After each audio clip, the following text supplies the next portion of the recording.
I guess in this video lecture, I'm going to discuss about how to install .NET SDK or .NET Runtime on Ubuntu operating system. So here you can select the version. Currently, I'm using 24.04 version. After that, here you need to install. Scroll down. Then you can select here .NET or 8, 9, or 6. So 9 going to install. So first here on this repository we need to add. So let's copy this one. Open the terminal. Now let's paste this one. Press enter. So press enter and now press enter to continue. So this is now adding the repository inside the Ubuntu Linux operating system.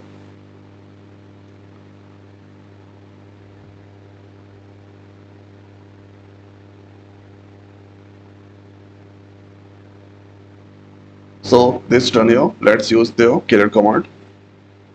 Then after adding this repository, install the .NET. So if you want, then you can update or simply let's use the. I'm not going to do any update, or let's copy this one. So this will do here update after. Or this is the terminal.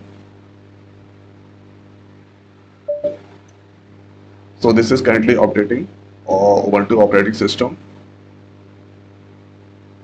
And after that, this is now installing this .NET or SDK or .NET Runtime inside the Ubuntu operating system.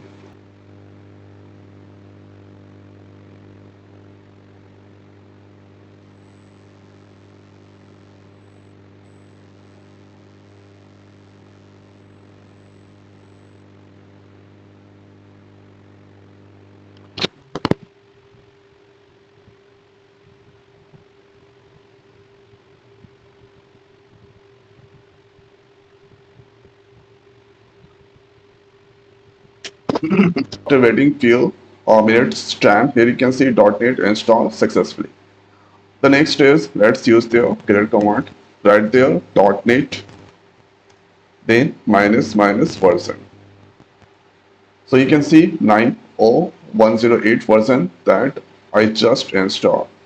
And if you write there .NET minus info, here you can get the information about the .NET. This installed in Ubuntu and Linux, and this is the path. Let's use the clear. So the next is here. This runtime that's already installed, but if you want to test or check it, you can do this from here. So this is for .NET runtime. If that install, that's fine. If not install, then you need to install this ASP.NET Core there. So this install. Let's use the clear command. The next is here. If I write pwd, so this inside Adam, then I'm going to create here one directory. Now the next is here I'm going to print the hello world. So that mkdir creating the directory, the name is test. So thereafter let's use the cd test. So pwd is now this is your test inside. After that let's use the .NET, then write there new and here console. So this restore succeeded. Thereafter if you run here .NET run, then you can get here this is running the project and test.csar project and hello world that's displayed. Okay, so hello world that's displayed. So this is the most simplest way we can here install .NET inside the Ubuntu Linux operating system. So here you can see this other step is not required now. If you want, then you can install this runtime. So this is the most simplest way we can install this .NET SDK and runtime inside the Ubuntu operating system. So I hope guys this video is so helpful for you. So now this video is over. So thanks for watching. See you next week. Thank you.